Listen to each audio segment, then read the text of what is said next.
Hey, there's been a lot of drama with the Stop Killing Games initiative. This is Crispy Roo, and I'm a game developer for industry. I work for Niantic, now I work for Scopely, and I'm just going to give my thoughts on the Stop Killing Games initiative specifically. I'm a software engineer, so let's just go over these real quickly. Goods.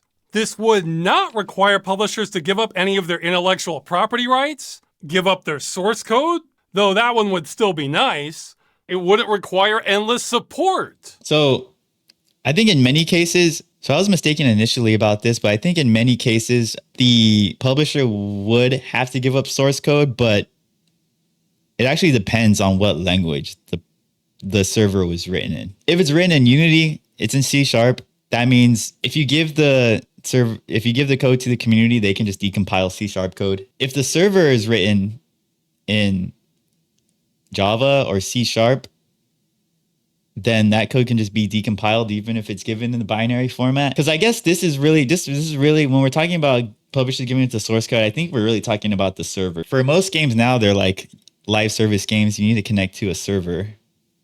And that means that you need to have the community be able to run that server. And that means giving the binary to the community so they can run that server. Depending on what language that binary is written in determines whether or not that source code would be available to see to the community. So if it's in C++, Rust, or Golang, then you can pretty much, it's pretty hard to decompile those languages because they actually compile down to bytecode. If it's written in Java, C#, basically any other language, then it's pretty easy decompilable. And it's like, if it's written in like Python or something, it doesn't even compile into anything. So you're definitely giving up all the code. So that's my thoughts on publishers requiring to give up source code. Yeah, the other option behind that is they would either just run their own servers endlessly. I mean, which some companies do, I guess, at least for a very long time. They can end it anytime they want as far as we're concerned. But like it's saying, this initiative is saying is it does not have to do this. I think they have to do one of these things. You wouldn't need to host servers. Like host servers? They would have to either patch out that requirement or else allow customers to host them privately. Assume any liability for what customers do with their copies of games. Require publishers to assume liability for customers' actions. Yeah, I mean, I don't see why the publishers would have to assume liability for their customers' actions. That seems kind of crazy, but I do think one of these things has to happen. Either give up the source code or give us a binary if it's written in one of those, and then we don't necessarily have to see the source code. Yeah, I know Minecraft, I think their Minecraft servers run on like Java jars, which you can kind of decompile easily. So you can't, so in that case, you kind of do give up the source code. A lot of the times, I think publishers are just gonna have to give up their source code. Yeah, I don't see why publishers have to give up their intellectual property rights. You don't have to do that if you give up. Just because you lend your code to someone doesn't mean you have to give up the rights to it. That doesn't make any sense.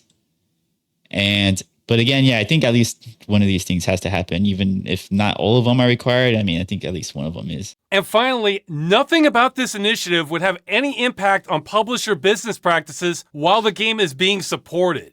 In other words, publishers can continue doing whatever they want as long as.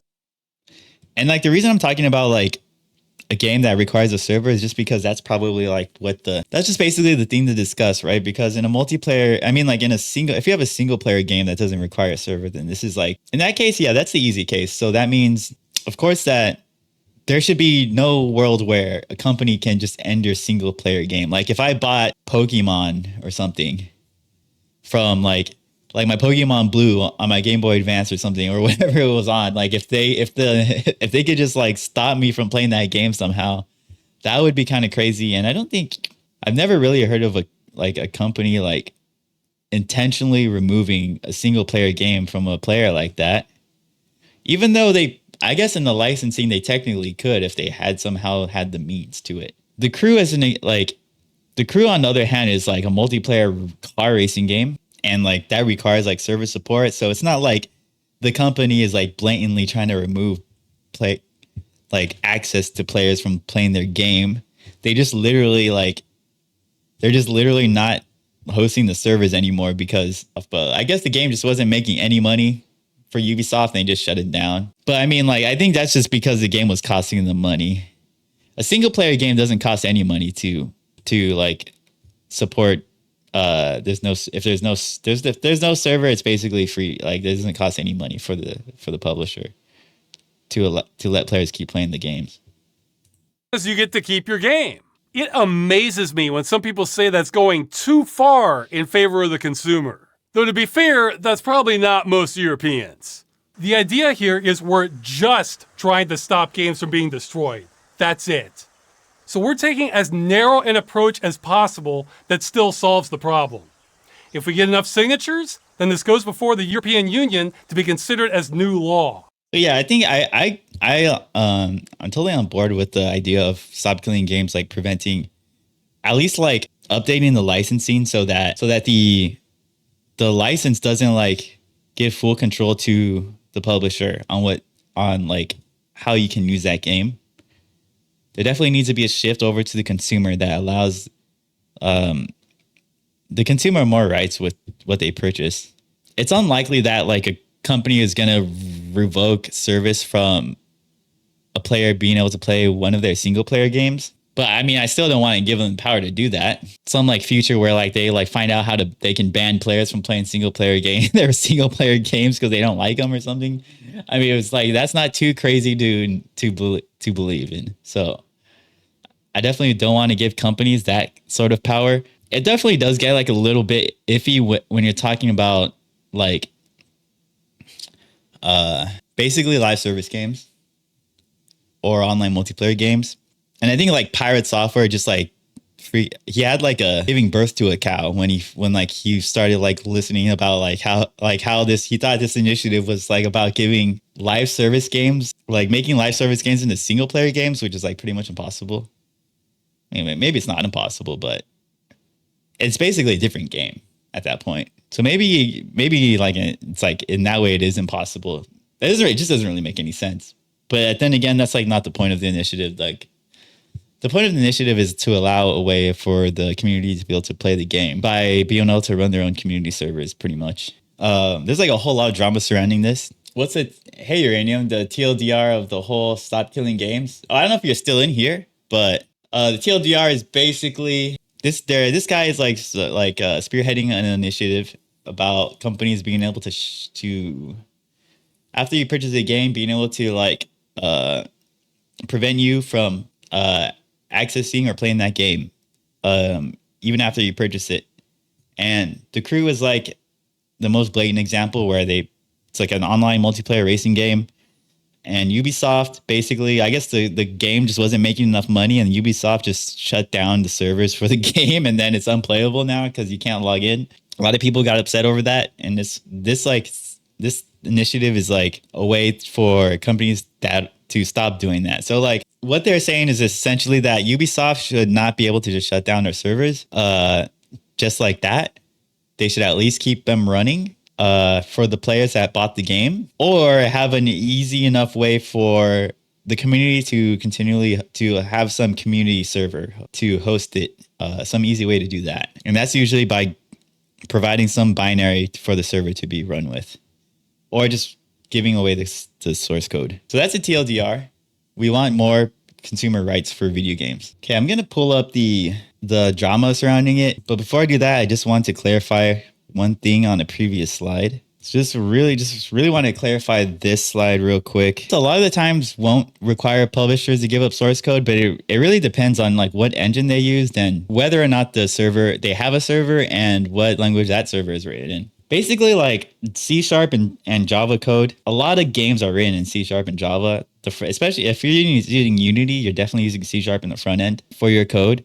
And those languages are easily decompiled. So if you give someone a binary to run the server, that means they can pretty much see all the code that you written for that server. If your game is written in Unity, for example, I guess that it doesn't like, if you have like the Unity code. If you have a game written in like Unity, for example, you can pretty much like decompile the Unity code. There are ways to like see all the code inside. Yeah, so if it's written in C++, or Rust or Golang, which there are a lot of games written in C++ because of Unreal Engine. And in that case, they can give a binary that doesn't require releasing the source code. But at the same time, like, man, I would just make that stuff open source, because if there's bugs in the game, there's no way to fix them. If you don't make them open source, the community won't be able to do anything about it. I guess I don't know. I guess there's a bunch of intellectual property surrounding that. But like in the software world, there's a whole bunch of stuff that's open source, and like I think like it's not going to be the end of the world for a game developer to like publish their source code for their game. I don't know. It just doesn't seem like too much of a big deal for me. Like, I'm pro open source here. It's probably not going to happen. But I mean, like, if their code is written in Java or C#, you might as well just make it open source because you can see it anyway. So local area network, that would only work if, that's a good question. That would only work if the game was written in such a way that works. And what I mean by that is, like, if you have a game like Warcraft 3, you have one player is actually the server. Like in Warcraft 3, when you play online with someone in Warcraft 3, the game decides who becomes the server, and like everybody's ping is basically relative to that person. In that case, like, you could do like a local area network because it's already coded in such a way that one player becomes the server. There's other multiplayer games where it's not like that. I'm pretty sure like the modern MOBAs like League of Legends and Dota isn't like that. It's like, instead of anyone becoming the server is just like whatever Riot has. And then like live service games are also different, a whole different beast. So like they're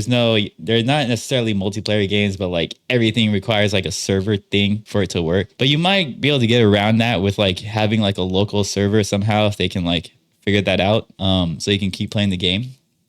You could probably just like replace the whole thing with like a local SQLite server for live service games. It might be possible, but yeah, some games like require like where one of the clients just ends up becoming the server for the rest of the players, and then everyone connects to that computer. And in that case, again, I have like a local area network kind of thing. But if the game is coded so that like that doesn't happen at all, and it's always just the server that the company is hosting, then you can't do that very easily. That would require a lot of work. So yeah, I guess a lot of people are getting upset at each other. Penguin Zero is getting upset. All right, so Penguin Zero is really mad at Pirate Software because it looks like he really misrepresented what was going on. I'm just gonna go to the parts about Pirate Software real quick. Pirate Software seems really upset about something. No, eat my entire ass. The level of stupid that I just had to receive was like sitting on Twitter for 12 hours. This shit sucks. That's a really stupid Oh my gosh, dude, I can't help but laugh, but I probably shouldn't. ass move. That's an incredibly stupid ass move. I think this is ass. This is complete garbage. All of this can eat shit then. I drop the mask entirely. I have no qualms about that. Even the they can eat my FAQ? entire ass. The whole thing. That sounds stupid as shit. Yeah, I'm sure it's Ross and his community that are actually the assholes Oh my here. gosh. Brother, come on, you can't possibly be calling the wambulance with a side of french fries here about people being mean to you when you are literally the one that started the shit-flinging and name-calling. And by the way, Ross never even addressed this for 10 months because he didn't want to dilute the initiative into just having it be boiled down to drama between creators, which I think was actually very big of him. The only reason he's talking about it now is because it's at the end of its life, and so many people still don't understand it because of someone like Pirate Software misrepresenting it. So he's finally setting the record straight there. Anyway, he did delete that tweet, but just a little while ago, he made a new tweet. Maybe we can find anything specific to about the initiative instead of just name throwing like poop at each other. Useless our conversation was, unfortunately. Sounds like they're just throwing poop at each other. It's like getting nowhere. He's an 8. Yeah, Hutcher, I did. I think it's really hilarious to me that entire community is so butt mad at me for putting out a video 10 months ago about their stuff and then not being refuted, and now it's my fault that everything is going wrong for them. I cannot... Oh my gosh, he's just. But the reason, like, let me find the video where he's actually mad. You know what this is right here, pal. Like the actual Not reasons. tough guy. Here we go. Talking about single-player games that do not need a server to support them. No. And as much as they wanted to Ross is like, no. be about specifically games where it is a single-player game that has always online functionality, it would impact every live service game that exists. Instead of just targeting single-player, always online games. No, that's not what it is. Stop Killing Games includes single-player games, but nothing about it is specific to them. He completely made that up, and I have no idea where he got that impression. It's the first line on the website.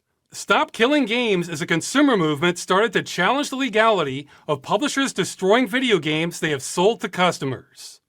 Well, the short version is the initiative is about requiring publishers to have end-of-life plans for games they've sold to customers in the future. So when they shut them down, customers can continue running them without their support. So that's one thing Thor doesn't understand, but he also seems to think this is about converting multiplayer games to single player. Transitioning an entire multiplayer server-side game into a single-player video game, which means rebalancing the entire experience around single player, rebuilding everything in the entire game. How are you going to do that with Final Fantasy XIV? You're just going to make all the raids soloable? Imagine the day that World of Warcraft shut down. Yeah, I don't know how Pirate Software ended up at the conclusion of that the game has to be single player. But I guess like the initiative is like their headline is that like any way that prevents a game from being killed is like the idea. And then for some reason he like latched onto the idea that the way they do that is by making a game single player. And I don't know why he thought about that first rather than just like having a way for the community to host a server. But he got fixated on that. And then it sounds like he's just double and tripling down on that for some reason. Yeah, I don't know. Like Pirate Software has like a history of like just like doubling down on whatever he says. And even though it's wrong, we're talking about a huge ego. Yeah. And so that's what the drama is all about. Cause like he basically talked a whole bunch of smack on the whole initiative because he thought it was about making games single player, which is like really hard to do. Yeah, I don't know. What a hill to die on, man. Like, I don't get it at all. Like, why are we dying on that hill? Instead of like of all the hills to die on, you're dying on the hill that's like, okay, there's an initiative where we're trying to stop corporations from like getting rid of all these consumer rights. And then Pirate Software comes along. He's like, no, this is way too hard. I don't want to have companies be forced to make games single player, but then they don't have to. They can just release a way to host the servers. And it doesn't even have to be like completely about games that require servers. It could just even give more rights to people with single player games so that they have more ownership over their single player games that they own. And to me, that seems like a good idea. I don't know why Pirate Software is dying on the hill of that this is a horrible idea. Sounds like he's just making a bunch of enemies for not a good reason. I think there's like better hills to fight on. There's like worse things in the world that you can fight and die on hills for. So this to me makes no sense. I'm like really confused about all of it. I understand why Charlie's really mad at Pirate Software now. Every time he comes up now, it's just like really it's like drama. Like someone's like really mad at him and it's like his attitude is like the main cause of all that because he just like hates taking accountability for stuff.